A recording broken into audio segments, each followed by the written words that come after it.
Hello everyone, let me introducing our team.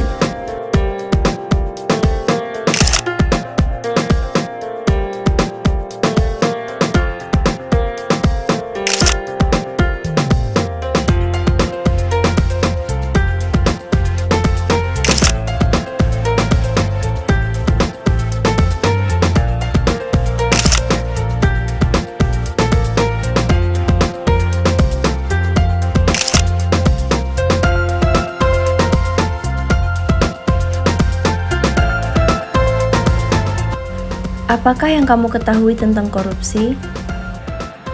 Menurut Robert Gilbert, korupsi adalah tingkah laku yang menyimpang dari tugas-tugas resmi untuk memperoleh keuntungan status atau uang yang menyangkut pada diri pribadi, keluarga, atau kelompok, atau dengan melanggar aturan pelaksanaan yang berkaitan dengan tingkah laku.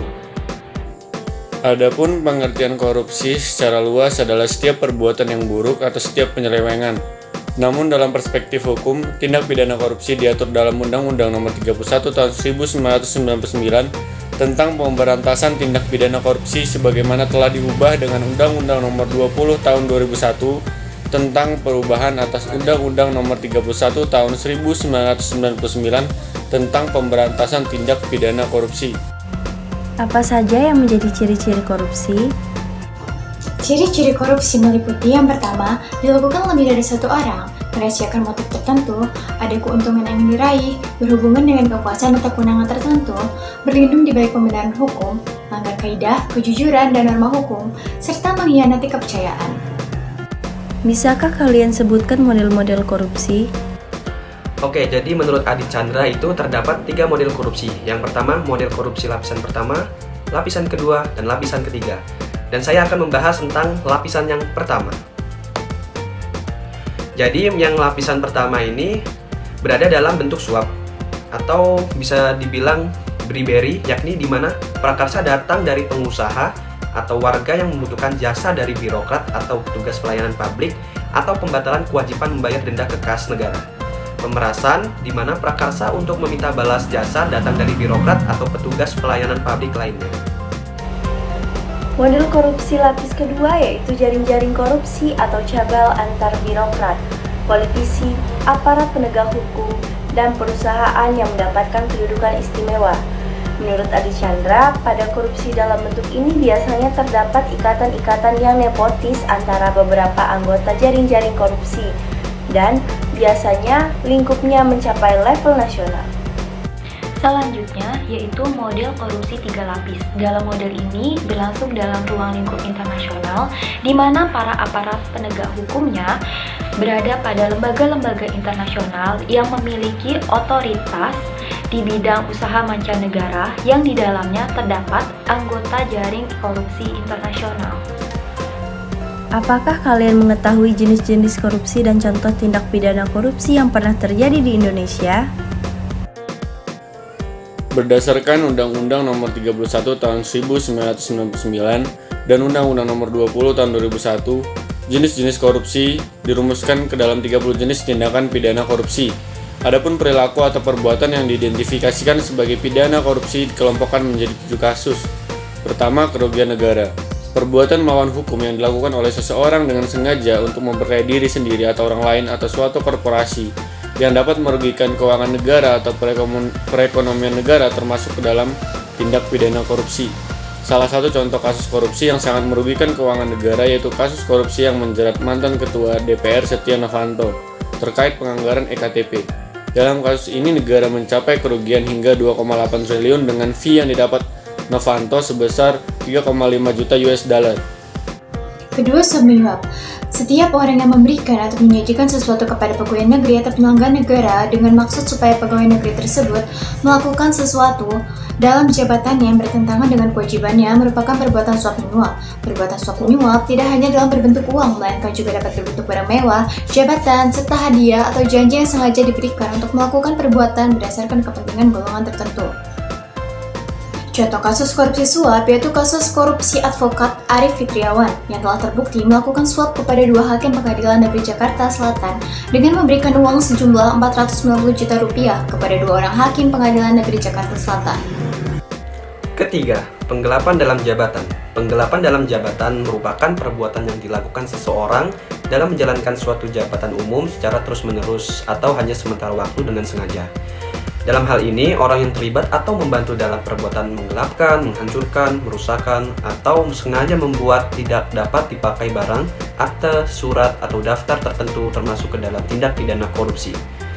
Dan saya di sini akan memberi contoh kasus korupsi penggelapan jabatan, yaitu kasus penggelapan jabatan yang dilakukan oleh politikus Hanura, yakni Syarifuddin Suding, terhadap DPP Partai Hanura, di mana para oknum yang memiliki jabatan berdasarkan verifikasi KPU dan keputusan Menteri Hukum dan Hak Asasi Manusia tentang restrukturisasi, reposisi, dan revitalisasi pengurus pimpinan Partai Hanura periode 2015 sampai 2020 belum menempatkan jabatan apapun.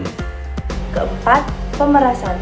Tindakan melawan hukum atau menggunakan kekuasaannya untuk memaksa seseorang memberikan sesuatu, membayar atau menerima pembayaran dengan potongan atau mengerjakan sesuatu bagi dirinya sendiri dengan maksud menguntungkan diri sendiri atau orang lain.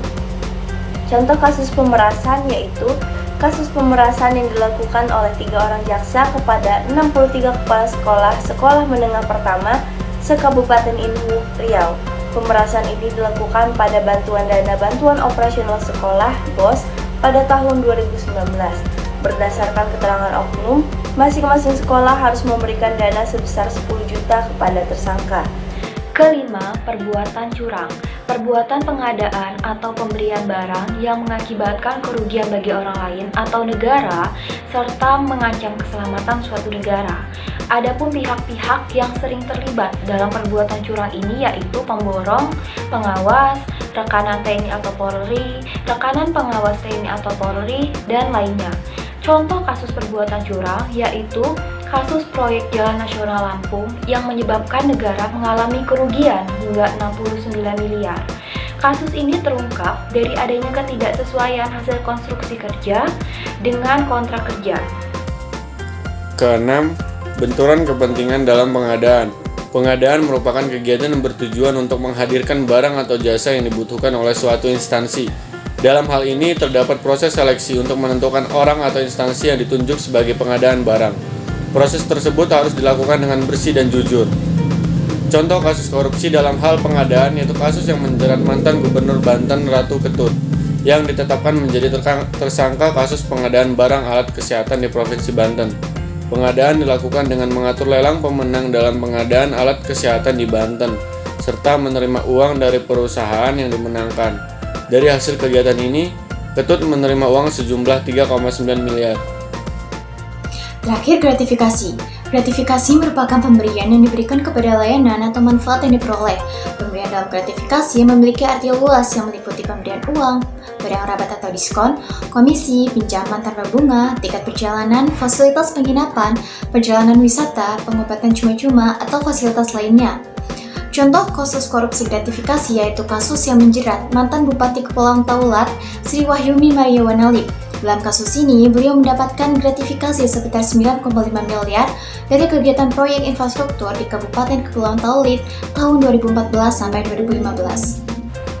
Selain hal-hal yang sudah dijelaskan, terdapat jenis tindak pidana lain yang berkaitan dengan tindak pidana korupsi, yaitu perbuatan merintangi proses pemeriksaan perkara korupsi, tidak memberikan keterangan atau memberikan keterangan palsu, bank yang tidak memberikan keterangan rekening tersangka, saksi atau ahli yang tidak memberikan keterangan atau memberikan keterangan palsu, orang yang memegang rahasia jabatan dan tidak memberikan keterangan, dan saksi yang membuka identitas pelapor.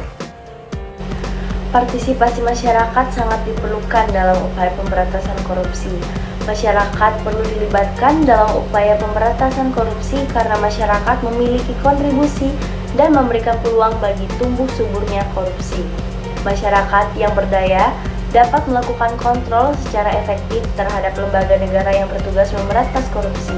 Oleh karena itu, pemberdayaan masyarakat merupakan strategi kunci bagi upaya pemberantasan korupsi. Thank you for watching.